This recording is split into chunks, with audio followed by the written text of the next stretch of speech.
What is up, boys and girls?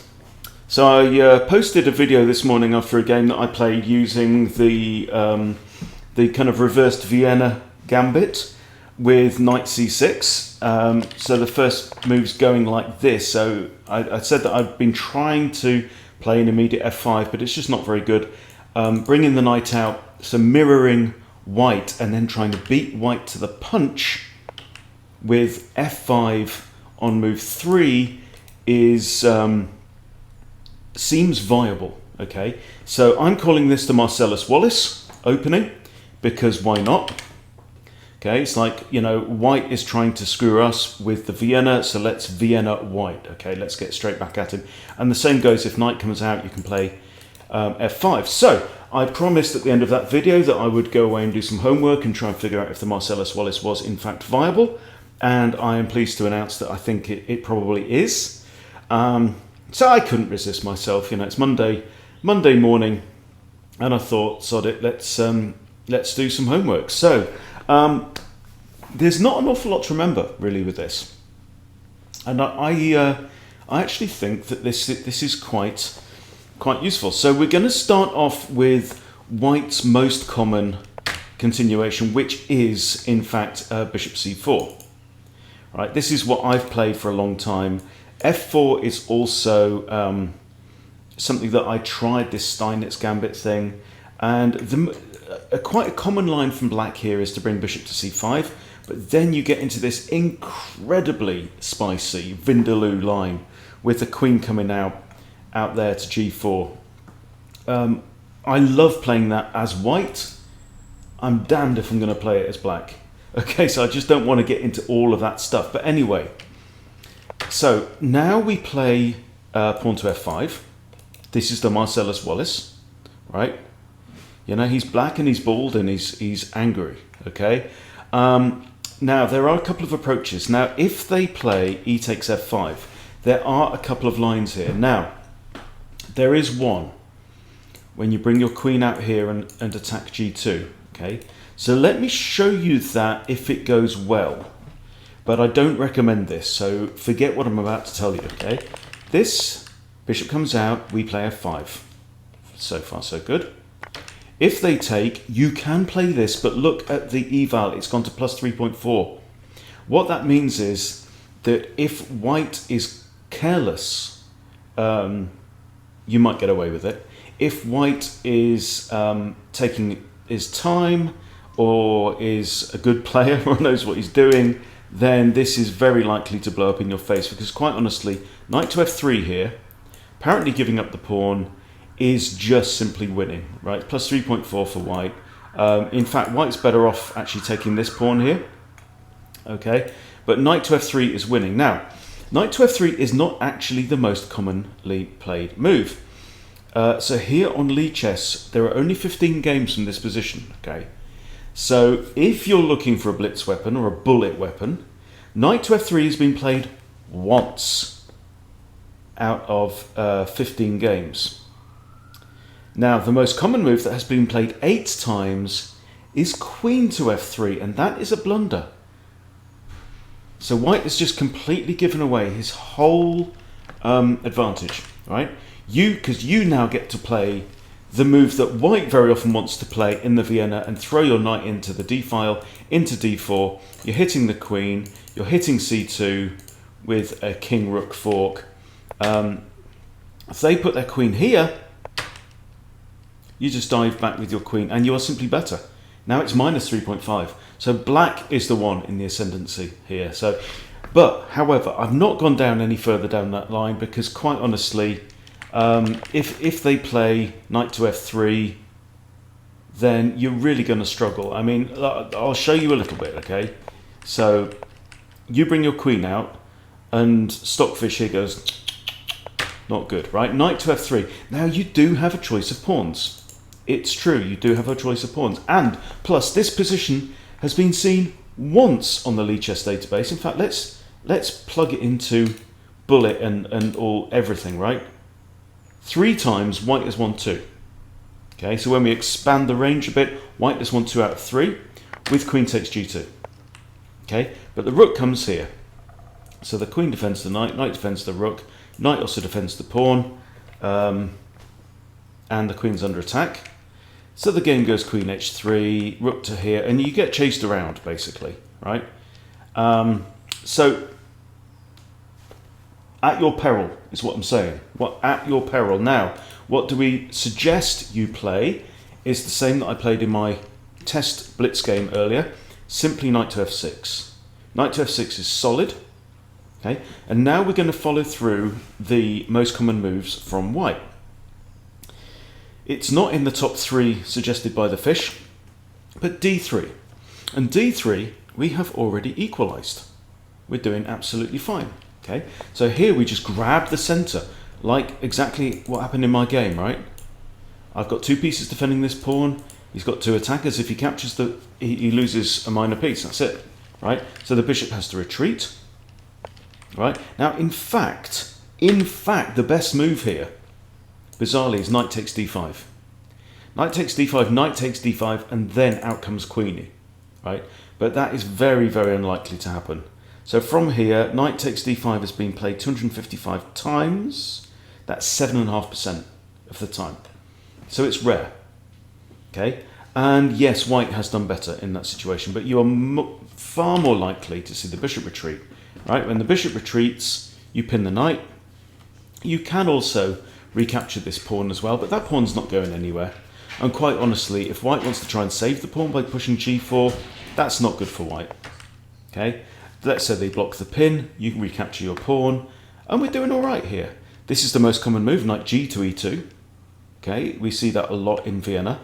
And now you just quietly push your queen forward, pairing up your queen with this bishop, and preparing to long castle. This is a theme that we see a lot. They castle short, you castle long, and it's minus 0.9, but here this position has been seen 4 times. Black has won every single game from that point. So that's what I recommend, okay? If they take the pawn, simply knight to f6, and we try and stake our claim on the center. We probably castle long, and we should have a decent game. All right, now there's another line that you may find from bishop c4, and you push this, and they just play the quiet d3. This is actually the engine's number one choice. It's also the most common move, and it's been played 40% of the time. Okay, now should we be afraid of this? Well, let's see. Okay, knight to f6 as normal. Right, any time you've basically got this blooming diagonal open, right? With queen here, but just chuck the knight out, right? You're controlling the center. It's a good developing move. It can't be wrong, right? Most common move, bishop g5. They will try and pin your knight. Okay, now the most common moves here by black are bishop b4, bishop e7, bishop c5. Okay, we're not going to play any of those moves, right? We're going to go down a lot deeper. Okay, this move has been played 47 times, 1.5%. Okay, the unlikely pawn to f4. Pawn to f4, and we are 49-49. So if you are familiar with the Rousseau, and so in the Rousseau gambit, in fact, let's flick over. Okay, so here is a Lucchini line in the Rousseau. Okay, so the Rousseau gambit is f5 against the Italian position. Right, they push d3. Okay. Now, in here, you will throw out your bishop. So it's like a gioco piano, but you've got this kind of extra pawn there. And if they castle, right, then in the Lucchini, in some lines, you can, it might be if they advance the knight. I think if they advance the knight, so let's just check that chapter. Okay, here, yeah, they advance the knight, and you push f4. Why are you pushing f4? Well, you are blocking the bishop's defense of the knight, okay? And they come in and attack your queen, and you just unleash hell on them, right? And this is just a great little trap line. Okay, so thinking Lucchini style, right? We're going to push this, but actually here we're trapping the bishop behind enemy lines. And this bishop really hasn't got anywhere to go. So knight comes in now, right? You just block. They take, and this is not great, right? This move has actually been played So out of 15 positions, this move capturing nearly 3/4 of the time, right? 11 out of 15 times they will capture the bishop, but that capturing the bishop is not good. Their advantage just evaporates. You take back the queen, right? They will develop their knight, and here we've won 3 out of 5 games. You just complete this glorious looking pawn chain. This bishop is out of the game. You are out of the game, right? Let's just look at a couple more moves. C3 is most commonly played. You pin the knight, they attack, you dodge back. Queen comes out to here and just again long castle, so the king defends b7, and we are absolutely fine from this position. Okay, they will probably eliminate their bishop because it's got no future whatsoever in the game. And here, importantly, right, you've got queen takes f6. Queen takes f6 is probably absolutely fine. But I think pawn takes f6, g takes f6 is better. That's also what the engine says, because is this king really going to castle into space over there? Or is he going to go this way? If he goes this way, you've got a semi-open file. But either way, you should have a very reasonable game from that point. All right, now, so this was all looking at if they bring the bishop out. Okay, this is the most common move. So let's look at a couple of alternatives. Okay, knight to f3 is the second most common. Okay, so we have Vienna, we go copycat, semi-copycat, knight to f3. Okay, and we play f5 as normal. Now the engine here favours white. There's a couple of good moves. d4 is good, and apparently takes is good. Now, so we'll look at takes first. So they take, right, knight to f6. It's pretty much always your fourth move, right? d3 is second most common. Okay, we're going to look at d4 in a minute, right? So d3, you just push d5. We are grabbing control of the center. We like this. I'm very happy about this, and we are equal at this point. Bishop pins. You recapture your pawn. They take. You take. Minus 1.8. Black is already better in this situation. Look, we've both got 2 pieces out in the board, but black has all the control of the center. Okay, we've got options of castling either way. You'll probably go long. In fact, you'll certainly go long. Most common move, lift the queen. Stop me from seeing this before. They castle short, you castle long, we're winning. Simply winning, right? This is all you need to remember really for this. Okay, now let's look at another one. So we've looked at this idea, we play this.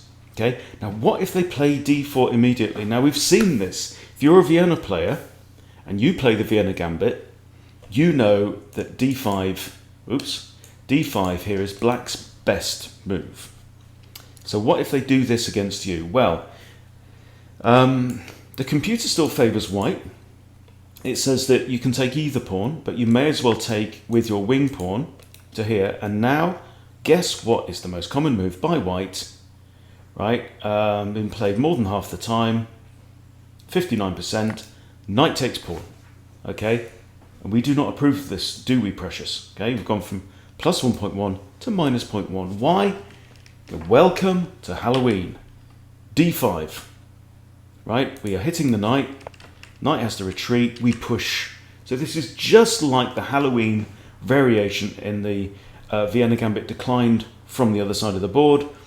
We've just got all the initiative here. White is just, reversing his horses all over the place. We're already more than equalised, and we're going to have a comfy game that way. So, all's well. Now, shall we look at the most challenging line that white might throw at you, right? We do this, and they throw out the immediate f4. Okay, and this is, I think, the Steinitz gambit. Now, what I'm recommending is bishop to c5.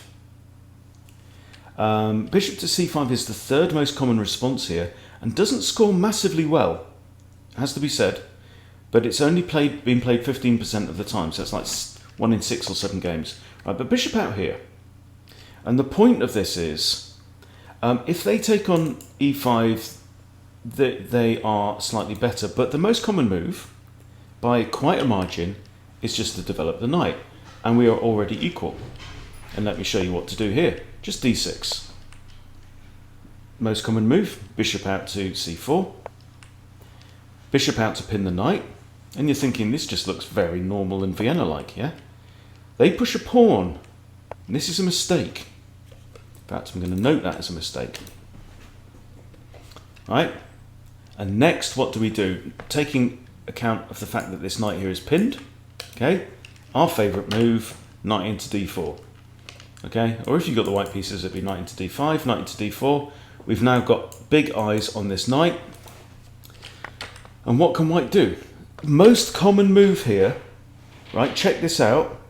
More than like a quarter of the time, 23.9% of the time, they will blink and they will capture that pawn, and that is a blunderoo. Why is it a blunderoo? Now, most successful move, next move here for black, is to take this knight with the knight. But you don't want to do that, right? If you know what you're doing, you take with the bish. Queen can't take, okay? So, like, if knight takes here, black wins 68% of the time, okay? And that's not to be sniffed at. You will probably win, okay? But take with the bishop, because here's what you do. Pawn recaptures, and now can you see black's next move? Queen h4 check. King f1, right? King f1, he's only got two moves. He's got king f1 or king d2. If king d2, then you can play queen to g5 here, check again, and you'll push, you know, they push f4, it's saying queen takes f4, and you're just crawling all over him, right? He's in a world of pain. So king here, by far is the most common move, right? Queen h3 check, king back to e1, knight in now with check, now that the queen is supporting that square. King comes here, and that is mate. Beautiful checkmate. Knight's covering this square, bishop's covering all that, queen's covering all this. Okay, he's all toast. His better move here is the only other option is queen takes f3, and he loses his queen, right? So all game over, and that's what to do against f4. So needs a little bit of study, but I now have a study on this. If you want to go and review it, if like me, you have been a Vienna player and you've hated to face the Vienna, I think this is a reasonably simple and reasonably easy to learn system against the Vienna. And quite honestly, I don't remember really ever having faced it myself, having played, you know, thousands of Vienna games. So there you go. I think it's a winner. I think it has legs. Enjoy, basically. Thanks for watching. See you soon.